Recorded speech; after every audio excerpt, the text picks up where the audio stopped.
अब पहला क्वेश्चन यही आ रहा है कि हर हर महादेव बोला ही क्यों जाता है? काल हर, दुख हर, दरिद्र हर, कष्ट हर, हर हर महादेव। हर हर महादेव इसीलिए बोला जाता है कि हमारी सारी प्रॉब्लम्स को हर लो, क्योंकि ये देवों के देव हैं। श्रावण के महीने में किन राशियों की बल्ले बल्ले होने वाली है? तो 3 राशियों वालों की राजयोग होने वाली है, चांदी होने वाली है, जिसमें मेष, कर्क और मीन। सो स्कॉर्पियो यानी कि वृश्चिक राशि, सैजिटेरियस यानी कि धनु राशि, कैप्रिकॉर्न यानी कि मकर राशि। इन तीनों राशियों को बहुत संभल के रहना है। Take care of your health. Shivling पे मल्टीपल चीज़ें चढ़ाई जाती है, जी। तो क्या चीज़ें चढ़ाना शुभ माना जाता है और क्या अशुभ माना जाता है? आपको बेलपत्र चढ़ाइए, भांग चढ़ाइए, धतूरा चढ़ाइए, किसी भी तरह की कोई दिक्कत नहीं है। तो सफ़ेद चंदन की लकड़ी आप कर दीजिए मंदिर में। जितने लोग उसकी करेंगे उतनी आपको ब्लेसिंग मिलेगी। जो मैं अब बताने जा रही हूँ एक महा उपाय है। चंदन का इत्र आप लेकर जाइए और आपने शिवलिंग, आपने कोई अभिषेक नहीं करना, कुछ भी नहीं करना। आपने इत्र जो है वो उस इत्र को जो आप शिवलिंग वो आपने अपने वहाँ से उठा के आपने अपने शुक्र पर्वत पे लगा लेना। आपको कोई भी मनी से रिलेटेड इशू है, डेब्ट्स हैं, कर्जे हैं, तो ये आपके रिजॉल्व होंगे। कोई ऐसा भी रुद्राक्ष है मैम जो सबसे ज़्यादा पैसा देता हो? नेम, फेम, मनी, ग्रोथ जो आपने पहन रखा है मैम? जी जी जी बिल्कुल। मैम बीच में आपने ज्योतिर्लिंग की बात की थी कि आपने कहा था वही असली शिवलिंग है, बाकी वांगलिंग है। जी जी जी। तो ये ज्योतिर्लिंग क्या है, इसके बारे में कुछ थोड़ा सा बताइए। केदारनाथ में जो ज्योतिर्लिंग है ये कुंभ राशि वालों के लिए है, यानी कि यहाँ पे जाने से आपका भाग्योदय होता है। कुंभ राशि से हम क्या देखते हैं? आपका भाग्योदय होता है, आपको गेन्स होते हैं, आपको लाभ होते हैं। इसलिए केदारनाथ में लोग ज़्यादा जाते हैं, पर एक्चुअली ये कुंभ राशि है, शनि की राशि है।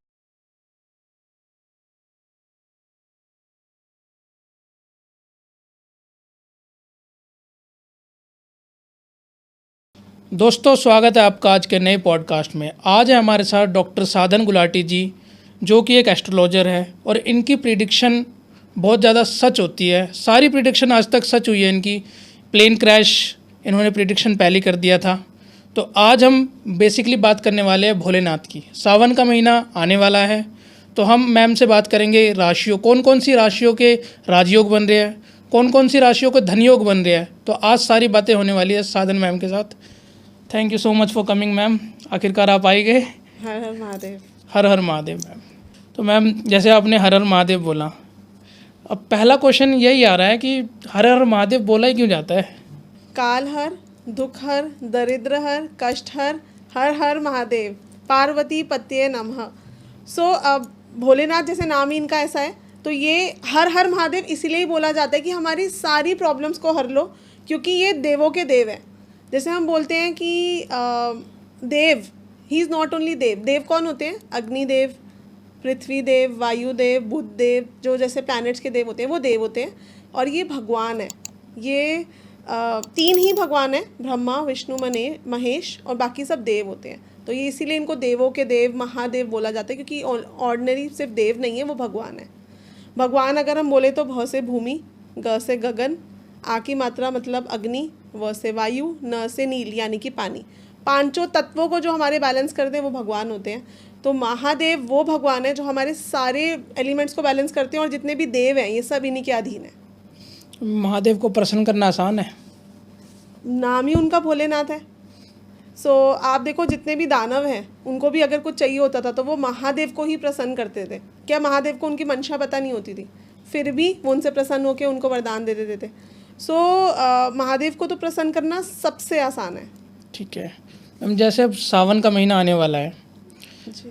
तो सबसे पहले तो मेरा ये क्वेश्चन आ रहा है कि सावन का महीना हिंदू धर्म में इतना इम्पोर्टेंट क्यों माना जाता है, इतनी इम्पोर्टेंस क्यों दी जाती है इसको? पहले तो मैं आपको करेक्ट करना चाहूँगी, it's not Sawan, it's Shravan. Shravan? जी। लोगों ने श्रावण को सावन कर दिया। क्यों महीनों के नाम कैसे बने हैं, ये सब हमारे नक्षत्रों पे आधारित हैं। जिस नक्षत्र में चंद्रमा जाते हैं वही महीने का नाम होता है। जैसे हमारा हिंदू नववर्ष कब शुरू होता है? जब हमारी नवरात्रि आती है, चैत्र नवरात्रि। क्यों बोला गया उसको चैत्र नवरात्रि? चित्रा नक्षत्र में जब चंद्रमा जाते हैं तो चैत्र नवरात्रि आती है। तो जितने भी 12 महीने हैं इन सबके नाम नक्षत्रों के हिसाब से डिसाइडेड हैं। तो इट्स नॉट सावन, इट्स श्रवण। श्रवण नक्षत्र में जब चंद्रमा जाएंगे सावन का महीना स्टार्ट हो जाएगा। भोलेनाथ का दिन आ गया। जी जी बिल्कुल आ जाएगा। तो ये कैसे स्टार्ट हुआ, पहले हम इसके बारे में बात कर लेते हैं। जब हलाहल हुआ, जब समुद्र मंथन हुआ तो जब वहाँ से विष निकला, ब्रह्मा विष्णु महेश ये तीनों ही भगवान प्रेजेंट थे, हम इनको ही भगवान बोलते हैं। सो महेश जो है यानी कि हमारे महादेव जो हैं, इन्होंने ही इनिशिएटिव लिया कि ठीक है मैं जो विष है वो मैं ग्रहण कर लेता हूँ, और बाकी सब जितने भी देव हैं उनको, जैसे सूर्य देव हैं, चंद्र देव हैं, इन सबको अमृत दिया गया, और जो महादेव है इन्होंने विष धारण कर लिया। इसीलिए आप देखोगे कि श्रावण के महीने में इनके ऊपर दूध दही इन सबको चढ़ाया जाता है कि ताकि वो जो हैं उनकी जो विष से जो पीड़ा थी, उनको जो ज्वर आया था उनको, वो शांत हो सके, वो ठंडा हो सके।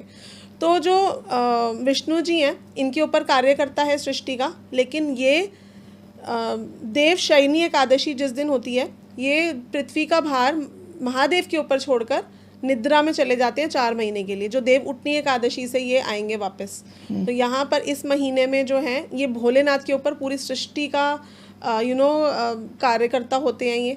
ये वैसे तो डिस्ट्रॉयर माने गए हैं तीनों भगवानों में से, लेकिन इस टाइम ये क्रिएटर भी हैं, ये डिस्ट्रॉयर भी हैं और ये प्रिजर्वर भी हैं। हाँ, उनकी तीसरी आंख से तो सबको डर लगता है ना। बिल्कुल, जो शिव जी हैं उनकी तीसरी आंख जब खुलती है, हमें पता है प्रलय आ जाता है ना। लेकिन ये तीसरी आंख सिग्निफाई क्या करती है? थर्ड आई मीन्स आपका कनेक्शन इस दुनिया से ख़त्म होके आप स्पिरिचुअलिटी की तरफ चले जाओ। इसीलिए हम बोलते हैं ना अपनी थर्ड आई एक्टिवेट करिए, ताकि आपका डिवाइन से कनेक्शन हो, आप अल्टीमेट पावर को पा सको। तो ये बहुत ही ईजी है। अगर इस महीने में आपको अपनी थर्ड आई एक्टिवेट करनी है, सो आपको शिव जी के इसी महीने में, सिर्फ यही महीना होता है 1 महीना जिसमें हम अपनी थर्ड आई को एक्टिवेट कर सकते हैं।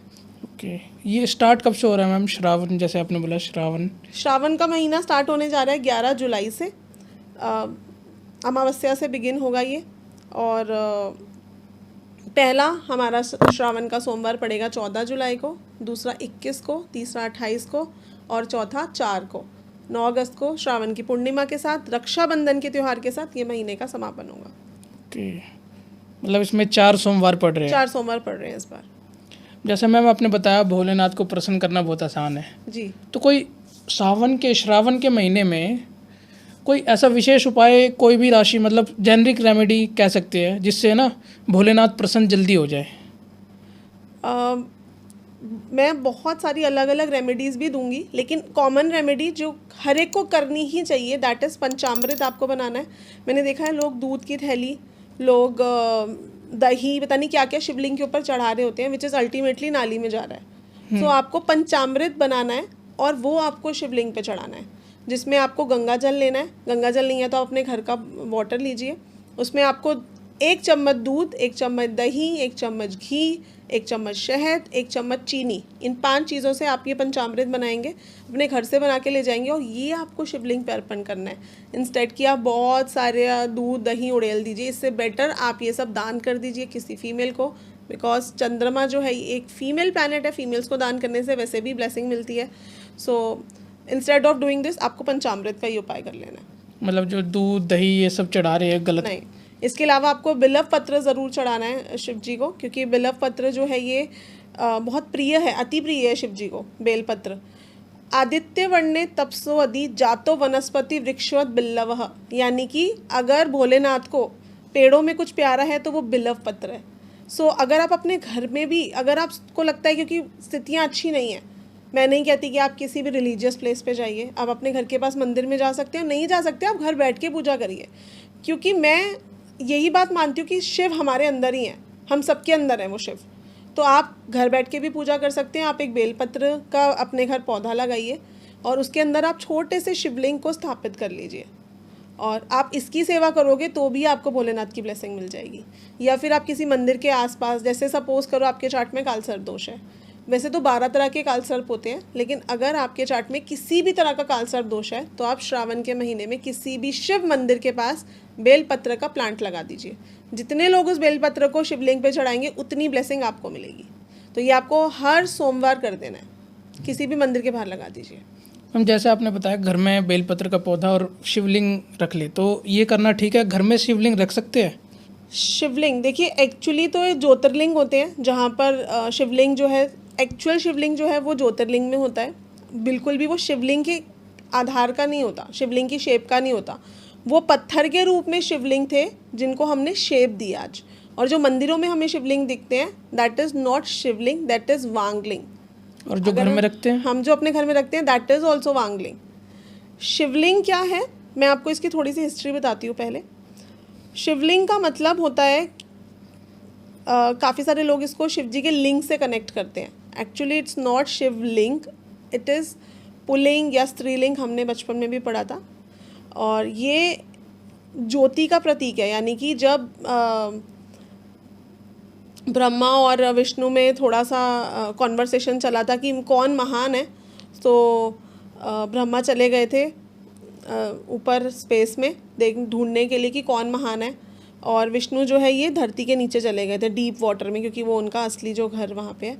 सो तब महेश जो हैं, जो महादेव हैं, इन्होंने ज्योति रूप में प्रचंड हुए थे, जिससे शिवलिंग की उत्पत्ति हुई थी, है ना। तो दैट इज़ एक्चुअल शिवलिंग, जिसमें जो सबसे नीचे वाला पार्ट होता है वो ब्रह्मा को रिप्रेजेंट करता है, जो मिडल वाला पार्ट होता है वो विष्णु को रिप्रेजेंट करता है, और जो ऊपर सिलेंड्रिकल शेप होती है वो शिव जी को रिप्रेजेंट करती है। तो एक्चुअली ब्रह्मा, विष्णु, शिव, और ये सृष्टि की उत्पत्ति को भी दिखाता है, क्योंकि शिव शक्ति को भी रिप्रेजेंट करता है।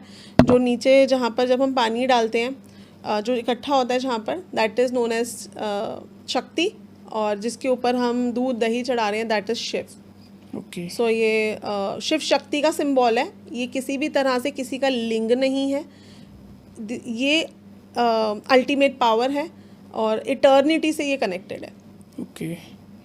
इसके अलावा आप पूछ रहे थे कि क्या हम शिवलिंग घर पे रख सकते हैं, तो डेफिनेटली अंगूठे के साइज से ऊपर का शिवलिंग हमें घर पे नहीं रखना चाहिए। हमें छोटा शिवलिंग रखना चाहिए, जिसमें 11 तरह के धातु के शिवलिंग हैं, जिसमें नर्मदेश्वर शिवलिंग, नर्मदेश्वर मतलब नर्मदा नदी से निकला हुआ शिवलिंग जो है नर्मदेश्वर होता है। तो नर्मदेश्वर शिवलिंग या क्रिस्टल का शिवलिंग, ये बेस्ट होता है।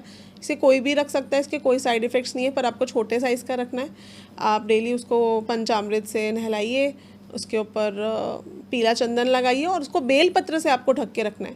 तो या तो आप बेलपत्र के प्लांट में रख सकते हो, या फिर अगर आप अपने मंदिर में रख रहे हो तो आपको बेलपत्र से उसको ढक देना है। मतलब आपका कहना ये चाहते हो, मतलब छोटा शिवलिंग रख सकते हैं अंगूठे के जितना, जी, अगर रखना ही है तो। जी बिल्कुल, छोटा साइज होना चाहिए, बड़ा नहीं रखना। जी जी बिल्कुल। ठीक है मैम, जैसे साल में कई सोमवार आते हैं, तो श्रावण के महीने में ही क्यों इम्पोर्टेंस होती है उन सोमवार की, कि उन सोमवार को व्रत जो रखेगा उससे जल्दी महादेव प्रसन्न होंगे? सती माता पार्वती ने 16 सोमवार का व्रत किया था और शिव जी को पाया था। तो ऐसे बोला जाता है कि किसी को भी रिलेशनशिप इशू है, आपको डिज़ायर्ड लाइफ पार्टनर ट्रैक करना है, आप 16 सोमवार का व्रत करिए। लेकिन शिव जी ने ये ब्लेसिंग दी थी कि अगर कोई सावन के सोमवार का व्रत कर लेगा तो उसको 16 सोमवार के व्रत के बराबर फल मिलेगा।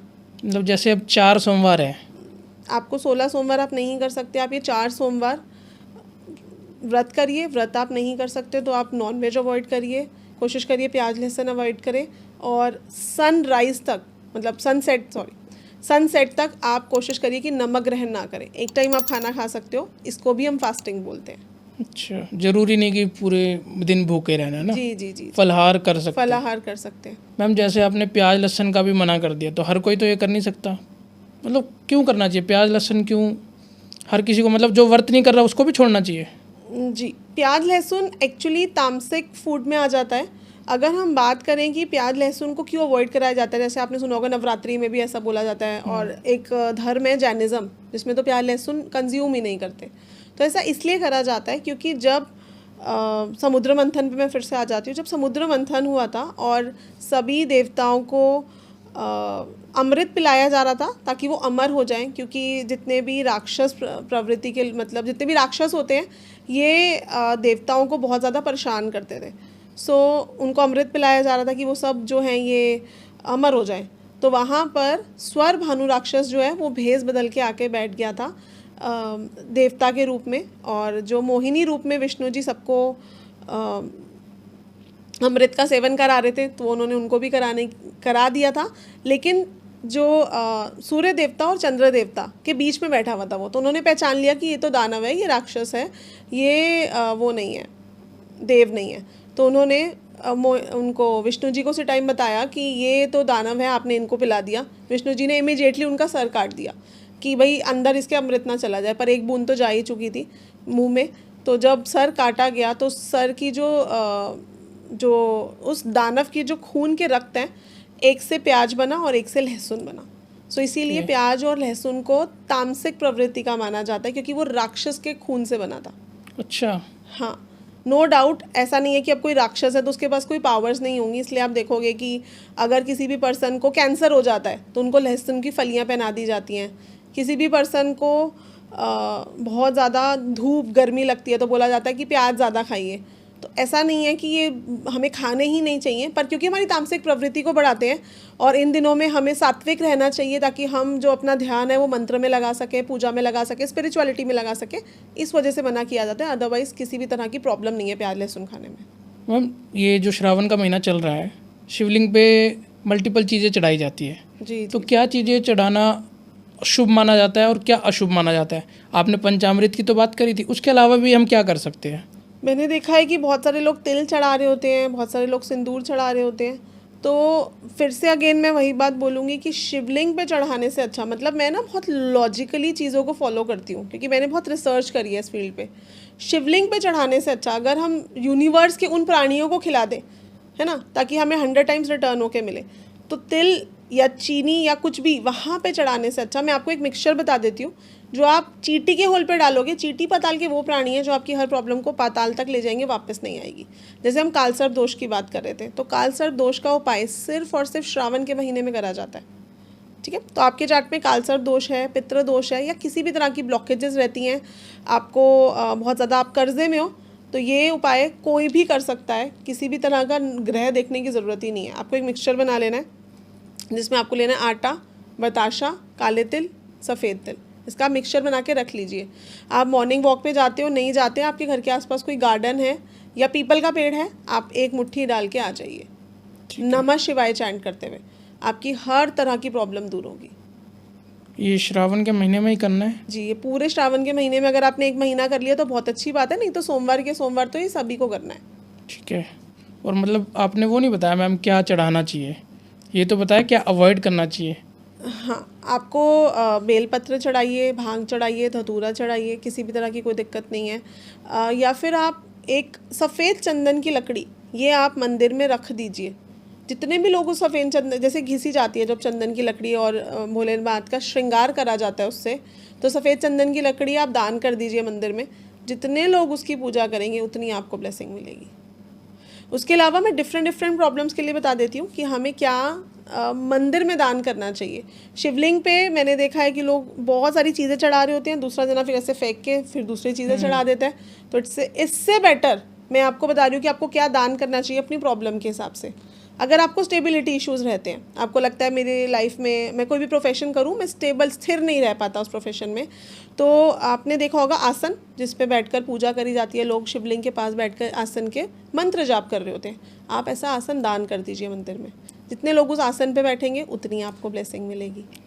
आपको लगता है मुझे रिलेशनशिप इशू है, मेरे घर में पीसफुल माहौल नहीं है, कलह कलेश रहता है, तो आप कपूर दान कर दीजिए मंदिर में। जितने लोग उस कपूर को बर्न करेंगे आपकी रिलेशनशिप लाइफ बेटर होगी। आपको लगता है कि लिक्विड कैश की कमी रहती है, बहुत ज़्यादा कर्जे हैं, इस उपाय को करने से मेरी एक स्टूडेंट ने अपना 50 लाख का कर्जा उतारा था। 50 लाख का कर्जा? बिल्कुल। आपको लगता है 50 लाख का कर्जा कितने टाइम में उतर सकता है? काफ़ी लंबा टाइम लग सकता है। 1 साल में उसने अपना 50 लाख का कर्जा उतारा था। ये लाल किताब का सिद्ध उपाय है, ये कोई भी नहीं कर सकता, ये सिर्फ और सिर्फ कुंडली देखकर करा जाता है। तो आपको एक पानी का लोटा लेना है जिसके अंदर गंगा जल डाल के आपको मंदिर में दान करके आ जाना है। या आप किसी भी सोमवार करिए, सावन के सोमवार करोगे तो बहुत अच्छी बात है, नहीं तो आप किसी भी सोमवार करिए और मंदिर में रख के आ जाइए। जितने लोग उस लोटे से शिव जी को जल चढ़ाएंगे या अपने उपाय करेंगे उतनी ब्लेसिंग आपको मिलेगी। तो ये आपको जो दान करना है मेक श्योर करिएगा कि कांसे का लोटा हो, ब्रास का लोटा हो। ठीक है। और उसमें आपको थोड़ा सा शहद डाल के मंदिर में रख के आना है, नॉर्मल पानी नहीं रख के आना। हर कोई नहीं कर सकता, मतलब ये रेमेडी कुंडली के अकॉर्डिंग ही करना पड़ेगा। ये कुंडली की रेमेडी हम ऐसा क्यों करें मैं आपको बता भी देती हूँ।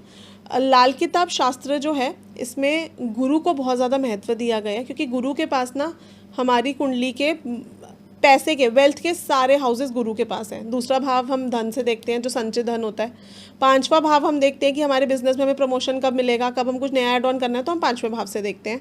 9वां भाव जो हमारे लक फैक्टर का होता है, और 11वां भाव जो हमारे गेंस का होता है। इन सब के कारक गुरु के पास है। तो जो कांसे का लोटा है दैट इज़ जुपिटर, और उसके अंदर जो हम शहद डाल रहे हैं दैट इज़ मंगल। हम बोलते हैं मंगल बध है, मेरा मंगल बध होने की वजह से मेरा काम नहीं चल रहा। तो ये उपाय लाल किताब का सिद्ध उपाय है, जिसको करने से आपके 50 लाख क्या करोड़ों का कर्जा तक आप मुक्त हो सकते हो। मेरे पास लाइव एग्जाम्पल है इसका। अगेन कुंडली दिखवा के करना पड़ेगा। ये उपाय कुंडली देख के कर सकते हैं। तो मैम जैसे आपने बताया कुंडली के हिसाब से ये रेमेडी करनी है, और किसी को क्या देखना है अपने कुंडली में, क्या मतलब देख के कुछ बता सकता है, वो खुद की कुंडली देख सकता है?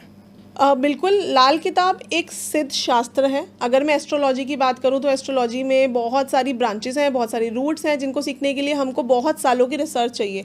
पर लाल किताब एक ऐसा शास्त्र है जिसमें आप 3 से 4 महीने में एक लाल किताब एक्सपर्ट बन सकते हो। बहुत सारे लोग डरते हैं लाल किताब से कि इसकी रेमेडीज़ बैकफायर करती हैं, लेकिन लाल किताब के जो उपाय हैं वो इंस्टेंट रिजल्ट देते हैं। आप मैम लाल किताब सिखाते भी हो? बिल्कुल, हमारा एक प्लेटफॉर्म है साईराम क्रिएशंस। हम रोज़ 6:30 बजे हमारी फ्री मास्टर क्लास होती है। मैं कहती हूँ पेड अगर नहीं कर सकते तो फ्री में सीखो तो सही कि मैं ऐसा मानती हूँ हम अपनी हर समस्या का खुद से समाधान है। क्यों जाना हमें किसी के पास कि हमारी प्रॉब्लम का सॉल्यूशन कर दो, और अगर हम जाएंगे भी तो उपाय तो हमें खुद से ही करना है ना। तो क्यों ना खुद से सीख लिया जाए कि समस्याओं का क्या समाधान है। किसी की भी चार्ट में पितृदोष है, या फिर आपको नहीं पता आपके चार्ट में पितृदोष है, पर फैमिली में कोई पर्सन अगर एक्सपायर हो गया, तो श्रावण के महीने में आप कोई भी इलेक्ट्रिकल आइटम, इलेक्ट्रिकल गैजेट, या मंदिर में आपने देखा होगा घंटी बजाई जाती है, तो आप बेल को लगा दीजिए मंदिर में, या कोई इलेक्ट्रिकल गैजेट, कोई पंखा, कूलर, जो भी मंदिर में जिस भी चीज़ की ज़रूरत है आप उसको लगा दीजिए। आपका हर तरह का पितृदोष का निवारण होगा। ये श्रावण के महीने में कर सकते हैं जिनको पितृदोष की मैं आपको निशानियां बता देती हूँ। आपको चाइल्ड बर्थ इश्यूज होते हैं, आप बिजनेस स्टार्ट करोगे, आपको कोई प्राप्तियां नहीं होंगी। और पितृदोष आपको मतलब आपके घर में भी आप देखोगे सीलन आ जाएगी, बार बार लीकिंग टैप्स रहेंगे, तो लिक्विड कैश की भी कमी रहती है। तो इन सब प्रॉब्लम्स में मतलब अगर आपको नहीं पता आपको अपने चार्ट में कैसे देखना है पितृदोष, आपको लगता है कि यस ये प्रॉब्लम्स तो मेरी लाइफ में है, तो इस रेमेडी का कोई साइड इफेक्ट नहीं है, ये कोई भी कर सकता है। तो ये आप मंदिर में लगवा दीजिए। मैम भोलेनाथ की बात कर रहे हैं, और मैं अब देख रहा हूँ कि आपके हाथ में रुद्राक्ष है जी, और ये शिव जी को बहुत प्रिय है। आपको भी पता है, हमें भी पता है, हमारी ऑडियंस को सबको पता है। राइट। तो इसके बारे में कुछ बताओ आप। रुद्राक्ष की तो अगर मैं आपसे बात करूँ तो आपको पता है लास्ट ईयर ना मैं यूरोप गई थी, तो मैंने वहाँ देखा कि वहाँ के लोग बहुत ज़्यादा रुद्राक्ष वेयर करते हैं। बाहर के मालाएं वेयर करी हुई थी लोगों ने, यूरोप। बिल्कुल, आपको पता है वहाँ पर मतलब मुझे तो खैर सम्मान के लिए बुलाया गया था। मेरे को अवार्ड मिला था लास्ट ईयर यूरोप में, पेरिस में अवार्ड मिला था, जहाँ पे मुझे मतलब 2nd अवार्ड मिला था, वहाँ पे मैंने क्राउन जीता था। सो वहाँ पर पूरे भारत से सिर्फ 30 लोग गए थे, जिसमें से नेम से रिलेटेड किसी को भी मतलब कोई नेम की जो मास्टरी है वो मेरी ही थी। मतलब मैं वैसे भी नेम चेंज डॉक्टर से बुलाई जाती हूँ।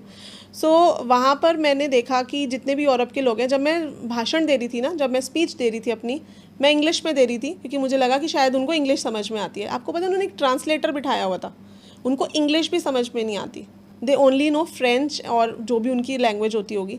तो बाहर के लोग इतने कट्टर हैं कि वो हमारी भाषा तक सीखना नहीं चाहते, या वो कोई कॉमन लैंग्वेज भी सीखना नहीं चाहते, उनको अपनी लैंग्वेज बहुत प्रिय है।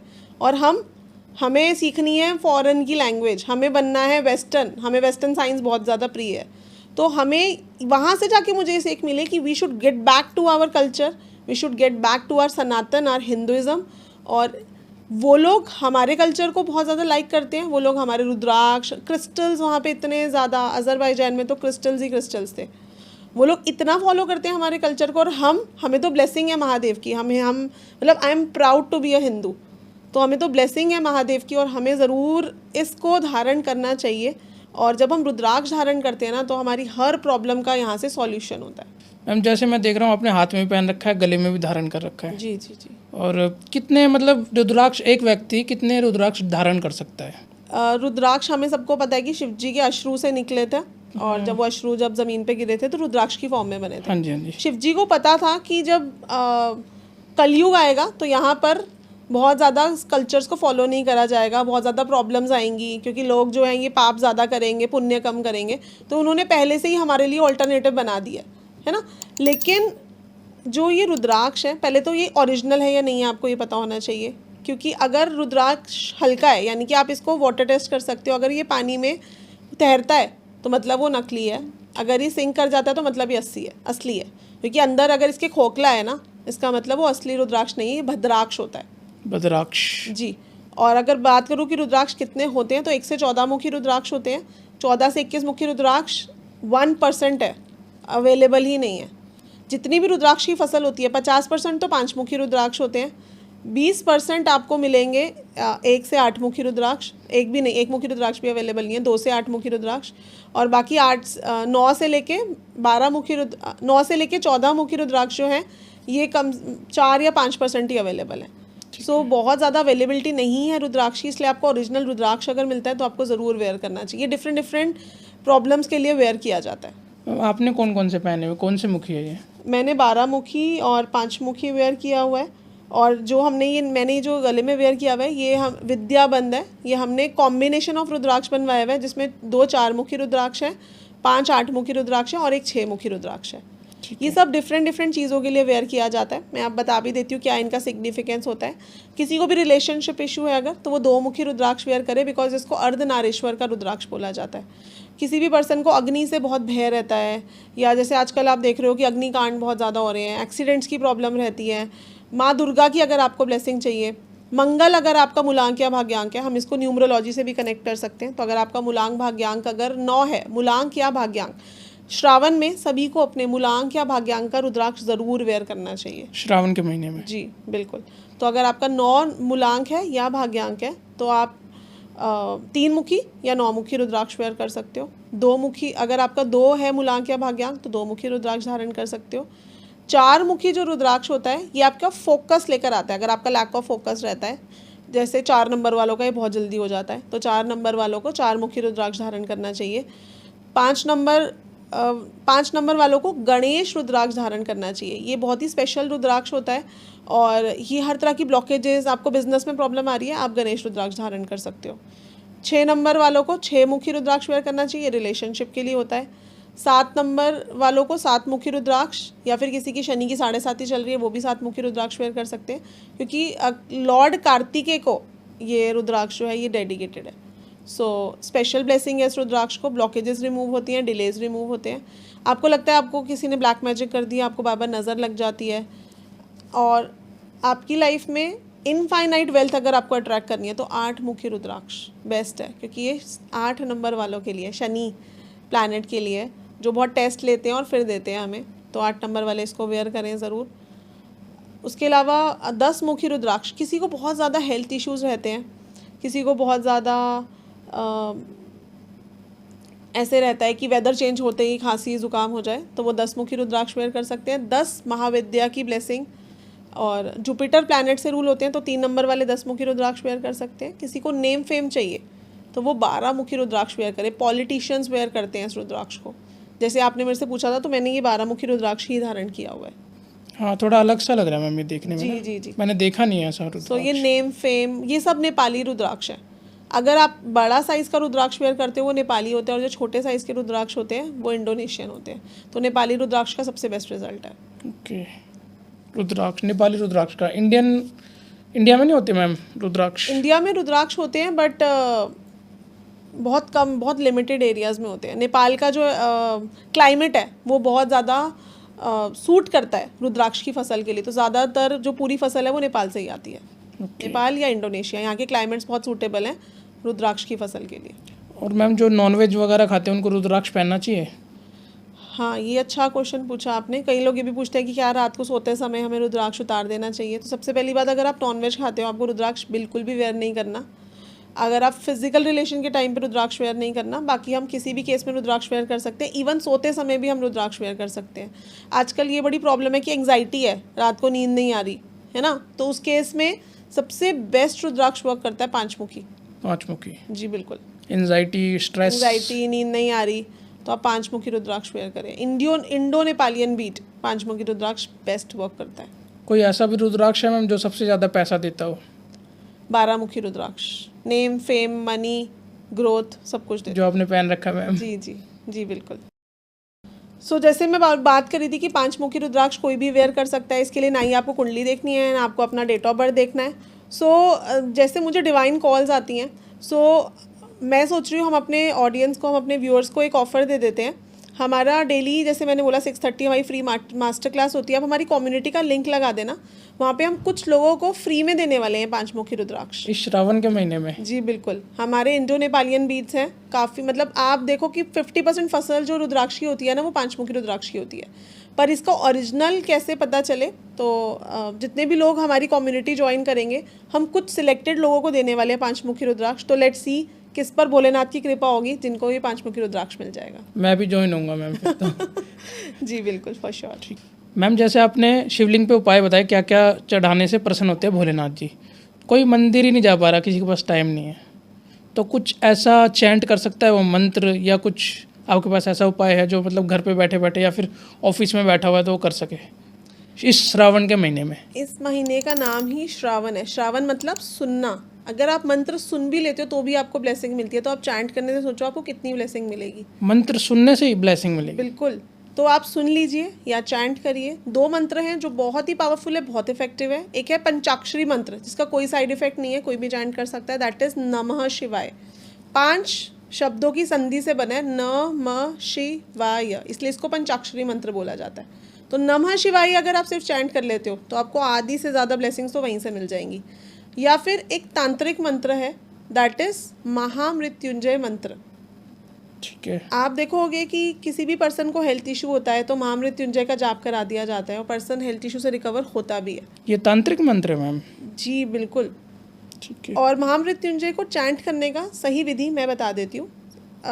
त्र्यंबकम यजामहे से लोग स्टार्ट करते हैं, लेकिन इसको स्टार्ट करा जाता है ओम हौम जूम सह ओम भूर भव स्वः, फिर ओम त्र्यंबकम यजामहे सुगंधित पुष्टिवर्धनम उर्वारुकनिव बंधनान मृत्यु और मुक्षीय मामृता। पर ओम हौम जूम सह ओम भूर भव स्व, पहले आपने इसको चैंट करना है और फिर आपको महामृत्युंजय मंत्र को चैंट करना है। कितनी बार चैंट करना है मैम ये? 108 बार आप चैंट कर सकते हो। एक माला तो सभी को करनी चाहिए श्रावण के महीने में। Per day? कलह कलेश ही नहीं, ब्लॉकेजेस भी रिमूव होती हैं लाइफ से। ये सिर्फ हमारी हेल्थ रिकवरी के लिए नहीं है, हमारे हर तरह की प्रॉब्लम की रिकवरी के लिए महामृत्युंजय मंत्र जो है इसको सिद्ध किया था।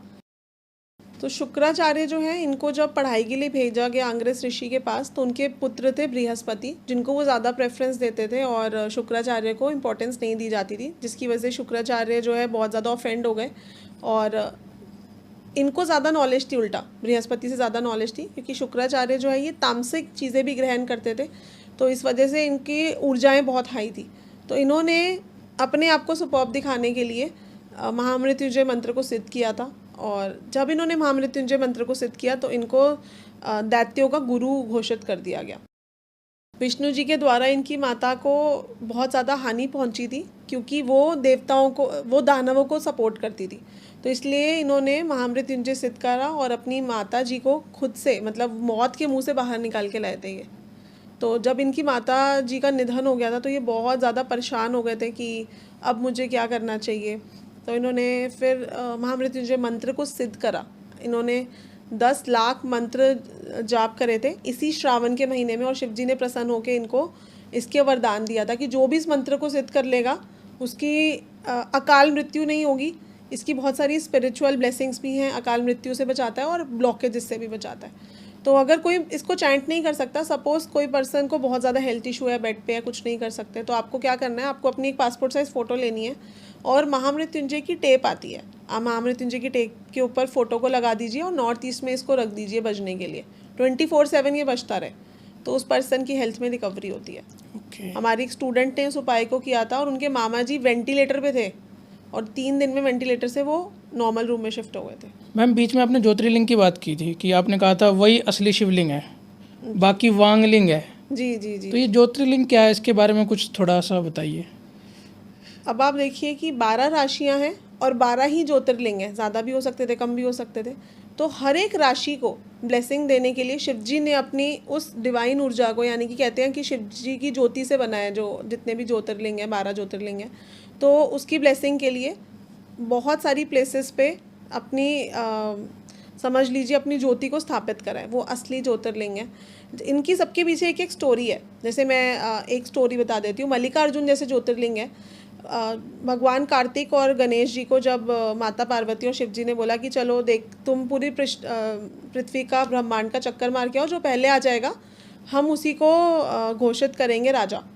तो कार्तिक भगवान जी तो निकल गए मोर के ऊपर, और गणेश जी ने तो सोचा कि मैं तो बहुत हैवी भी हूँ और मेरी सवारी भी मूषक है, तो मैं तो लेट हो जाऊँगा। तो उन्होंने क्या करा, उन्होंने अपने माता पिता के आसपास 7 चक्कर मार लिए, पृथ्वी के चक्कर मारने से की जगह माता पिता के आसपास मार लिए।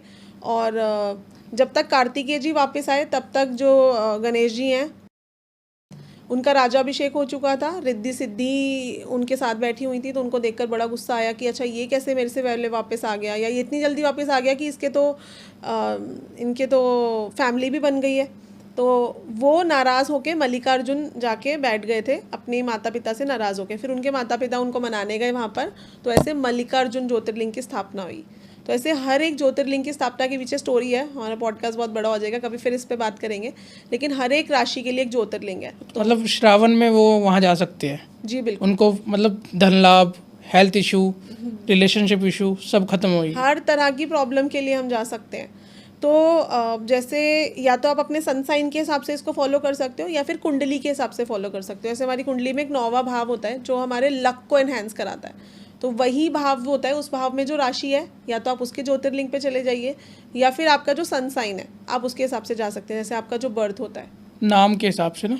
नहीं, जैसे अगर आप 21 मार्च से लेके 19 अप्रैल के बीच में बॉर्न हुए तो आप मेष राशि के अंडर आते हो। फिर 19 मार्च से लेके अगर आप 19 अप्रैल से लेके अगर आप 20 मई के बीच में बॉर्न हुए हो तो आप टॉरस राशि के अंडर आते हो। तो ऐसे करके आप अपने बर्थ मंथ के हिसाब से या 9वें भाव की राशि के हिसाब से ज्योतिर्लिंग जा सकते हो। तो मैं बता देती हूँ कौन सी राशि का कौन सा ज्योतिर्लिंग है। मेष राशि वालों को रामेश्वरम, वृषभ राशि वालों को सोमनाथ, मिथुन राशि वालों को नागेश्वर, कर्क राशि वालों को ओमकारेश्वर, सिंह राशि वालों को वैद्यनाथ, कन्या राशि वालों को मल्लिकार्जुन, तुला राशि वालों के लिए महाकाल, वृश्चिक राशि वालों के लिए कृष्णेश्वर, धनु राशि वालों के लिए काशी विश्वनाथ, मकर राशि वालों के लिए भीमाशंकर, कुंभ राशि वालों के लिए केदारनाथ, और मीन राशि बची लास्ट में, तो इनको त्र्यंबकेश्वर। तो ऐसे करके आप अपनी राशि के हिसाब से या अपने 9वें भाव की राशि के हिसाब से ज्योतिर्लिंग जा सकते हो। जो आपने नाम बताए ये तो मैंने सुने भी नहीं। सब तो केदारनाथ जा रहे हैं आजकल, केदारनाथ, बद्रीनाथ, अमरनाथ। जी।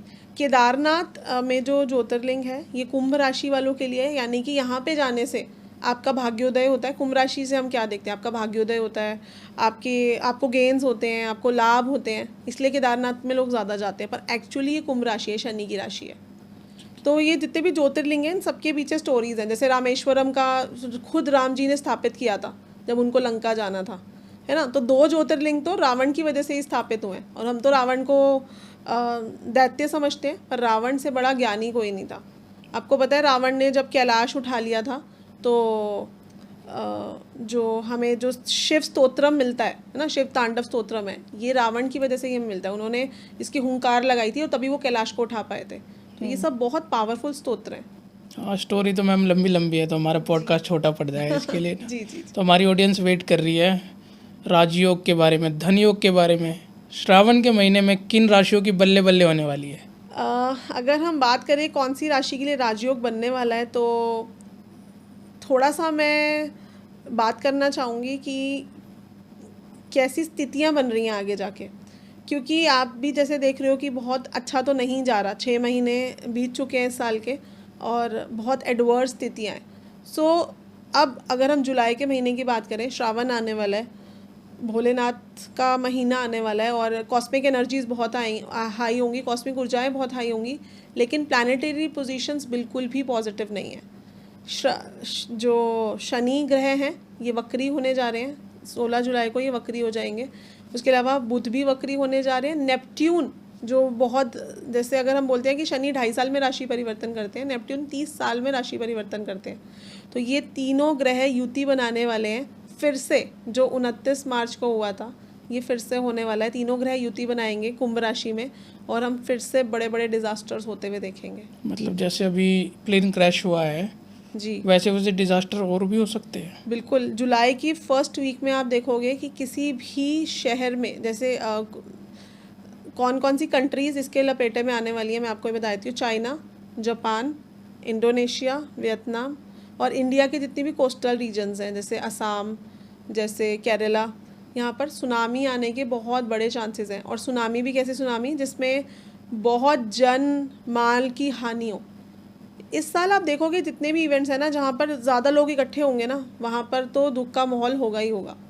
ठीक है, क्योंकि हमारे चौथे भाव में आ रही है ये राशियाँ, जिनके 5वीं राशि हमारी चौथे भाव में आ रही है, यहाँ पे मंगल और केतु की युति हो रही है। और जो 11वीं राशि है ये हमारे 10वें भाव में आ रही है, जो हमारे कर्म को दिखाती है। तो अगर आप कर्म करने भी जा रहे हो, अगर आप अपने प्रोफेशन के लिए भी जा रहे हो, अगर आप किसी मीटिंग के लिए भी जा रहे हो कहीं बाहर, तो भी आप देखोगे कि आपका कुछ ना कुछ प्रॉब्लम आके खड़ी हो गई है ना। जुलाई के महीने में, यानी कि जुलाई का फर्स्ट वीक, जिसमें स्पेशली मैं देख सकती हूँ 3 जुलाई से लेकर 7 जुलाई के बीच में, या 15 जुलाई तक भी हो सकता है कि किसी ना किसी कंट्री में बड़ी सुनामी आए, जहाँ पे जापान के बहुत ज़्यादा चांसेस दिख रहे हैं और बड़े लेवल पर जन हानि होते हुए दिखता है। क्योंकि ये जो श्रावण का महीना होता है, इसमें आप देखोगे कि मानसून तो आता ही है।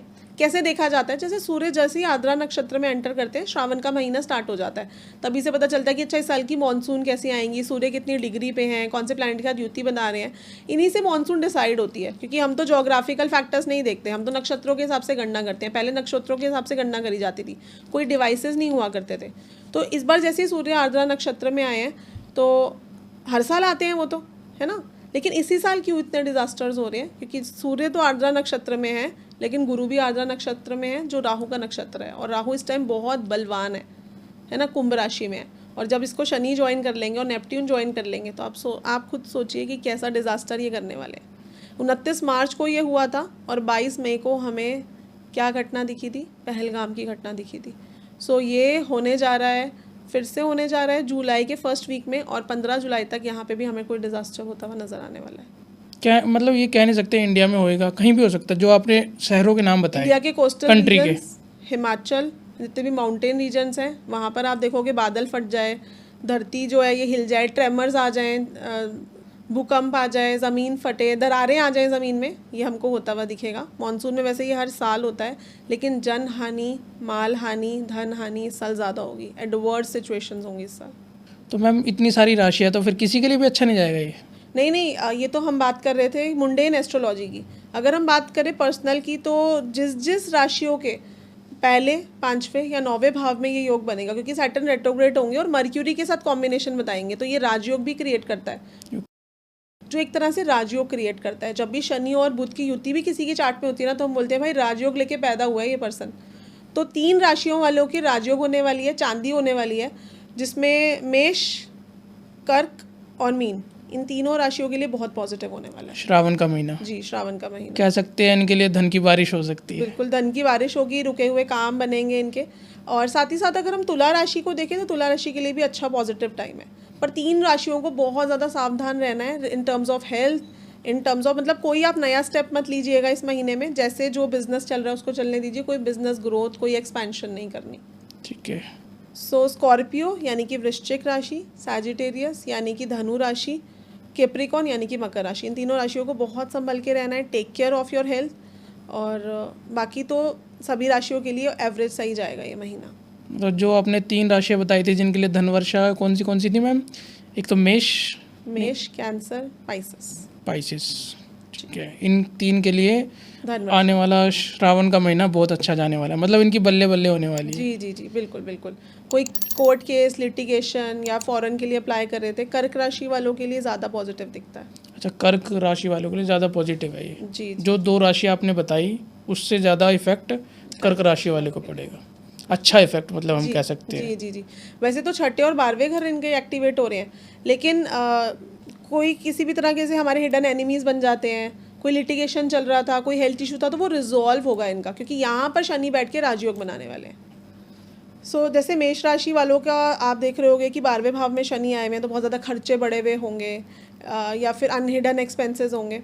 तो यहाँ पर जब वो 11वें भाव में चले जाएंगे रेट्रोग्रेड होके। रेट्रोग्रेड होता क्या है, जब भी कोई प्लैनेट रेट्रोग्रेड होता है तो उसकी टेंडेंसी बहुत ज़्यादा बढ़ जाती है रिजल्ट्स देने के लिए, या पॉजिटिव रिजल्ट या नेगेटिव रिजल्ट। तो जब ये 11वें भाव में जाएंगे तो आपको सोशल सर्कल से गेन होंगे। अगर आपको अभी तक प्रॉफिट नहीं हो रहा था अपने काम में तो प्रॉफिट होना स्टार्ट हो जाएगा।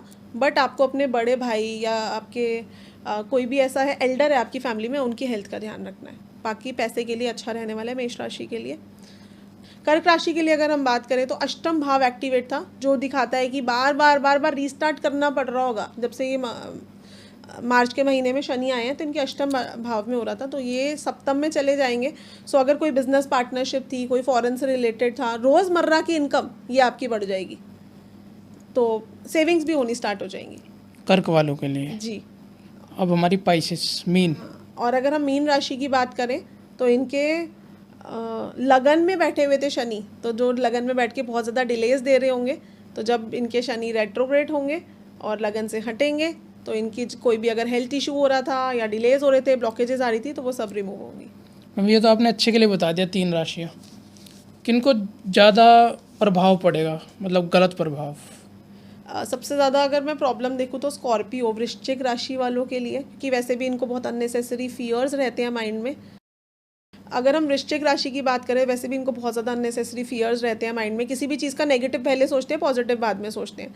तो ये जो युति इनके 5वें भाव में बनी हुई थी, मतलब शनि जो इनके 5वें भाव में थे, जो बहुत अच्छा परफॉर्म करते हैं 5th हाउस में, ये इनके 4th हाउस में जा रहे हैं। तो माता की हेल्थ में किसी ना किसी तरह की हम प्रॉब्लम देख सकते हैं। हम मेंटल पीस डिस्टर्ब हो ये देख सकते हैं। हार्ट से रिलेटेड प्रॉब्लम ये भी हम देख सकते हैं।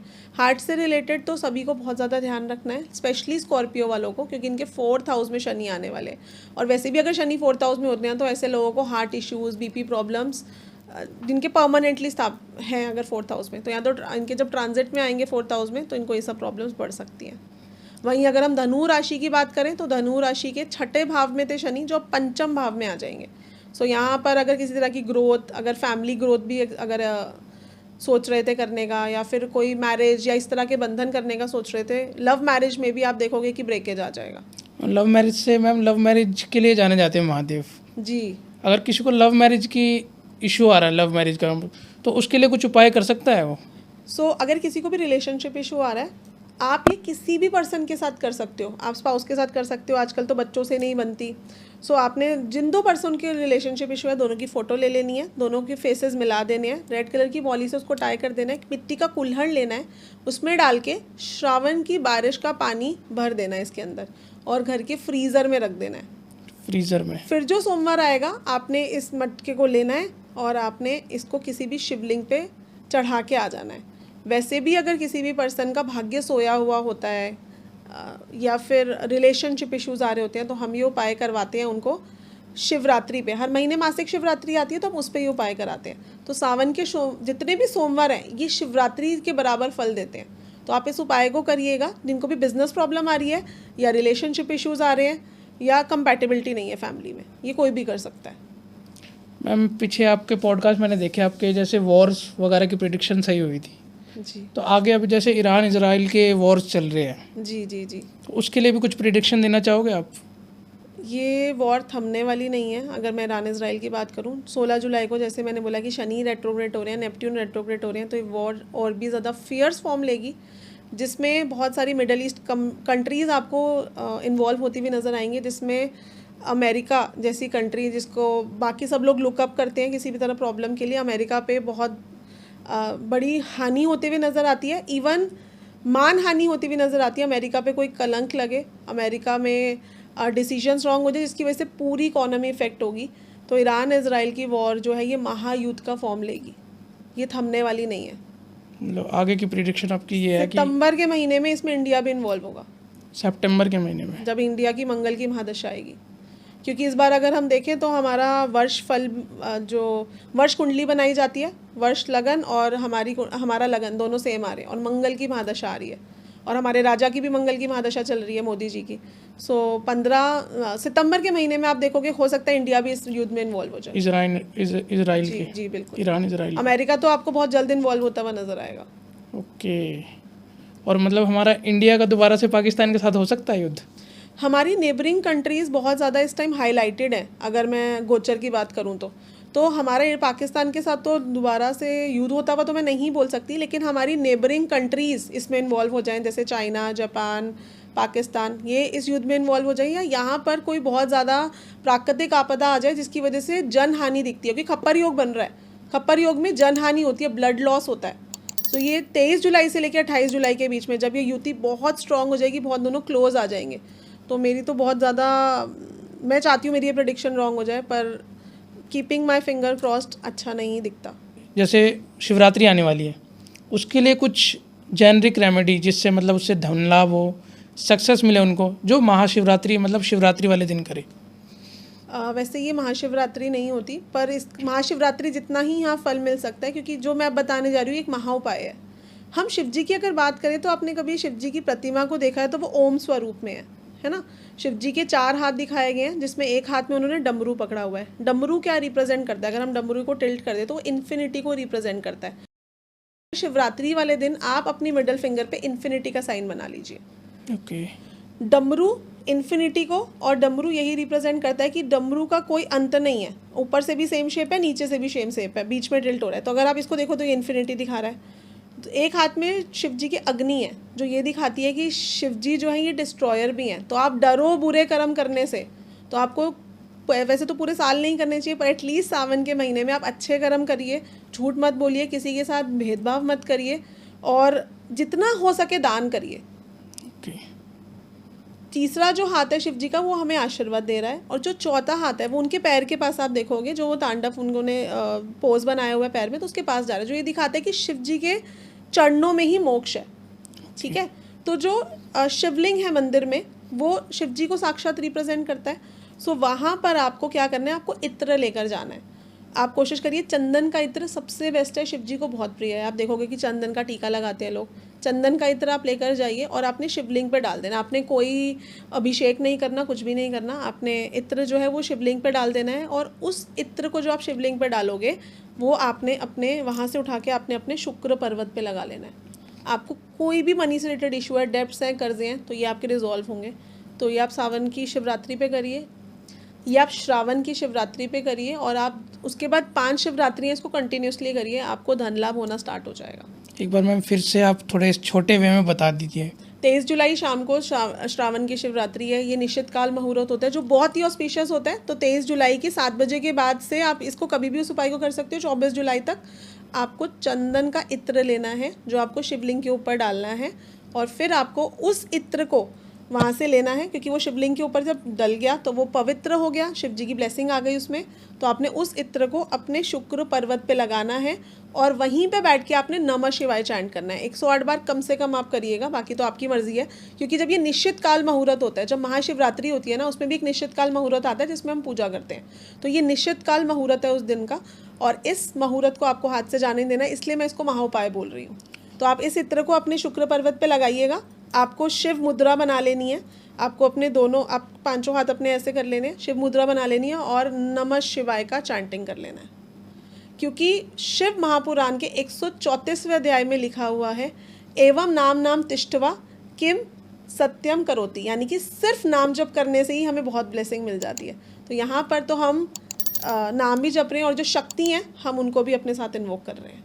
ये टाइम हो गया हमारे पॉडकास्ट को एंड करने का मैम। जी बिल्कुल। तो वैसे मन नहीं कर रहा, और भी बहुत कुछ कर सकते हैं हम, बट टाइम की शॉर्टेज है, आपको भी जाना है। जी जी बिल्कुल बिल्कुल, क्योंकि टॉपिक ही ऐसा था महादेव का, और महादेव के बारे में तो मैं जितना बोलूँ उतना कम है। क्योंकि मैं अगर आपसे बात करूँ तो मैंने शिव पार्वती को ही बचपन से अपने माँ बाप के स्वरूप में देखा है। I was just 3.5 years old, I lost my parents. Okay. So मैंने हमेशा इनको ही अपने माँ बाप के रूप में देखा है, और इन्होंने मुझे इतनी ब्लेसिंग दी है जो शायद अगर मेरे पेरेंट्स होते तो मुझे ना दे पाते। तो इसलिए अगर आपको लाइफ में किसी भी तरह की दिक्कत है, आपको लगता है कि आपके काम नहीं बनते हैं, आपको अपनी स्पिरिचुअल अवेकनिंग करनी है। हम एक्चुअली उपायों को जोड़ देते हैं अपनी प्रॉब्लम्स के साथ, बट एक्चुअली ये जो महीना ही हमारी स्पिरिचुअल अवेकनिंग के लिए अच्छा है। आपको बस कर देना है पूरी श्रद्धा के साथ, कि कोई डाउट नहीं रखना मन में कि मेरा काम होगा नहीं होगा, कैसे होगा। आपको सिर्फ और सिर्फ करना है, क्योंकि भगवद गीता में भी शिव हमें कृष्ण जी ने यही बताया कि कर्म कर और फल की इच्छा मत कर। हम फल की इच्छा करते हैं, इसलिए हमें हमारे कर्मों का लाभ नहीं होता। तो जितने भी आज मैंने आपके पॉडकास्ट पे उपाय बताए हैं, इन सबको आपने पूरे निष्भाव से करना है, पूरी पॉजिटिविटी के साथ करना है और आपका काम 100% होगा। और ये आप मुझे कमेंट बॉक्स में बताओगे कि यस मेरा ये काम हो गया। ठीक है मैम, बिल्कुल मैम। ठीक है ma'am, thank you so much. Har Har Mahadev. बहुत अच्छा लगा। जय श्री राम। हर हर महादेव। हर हर महादेव।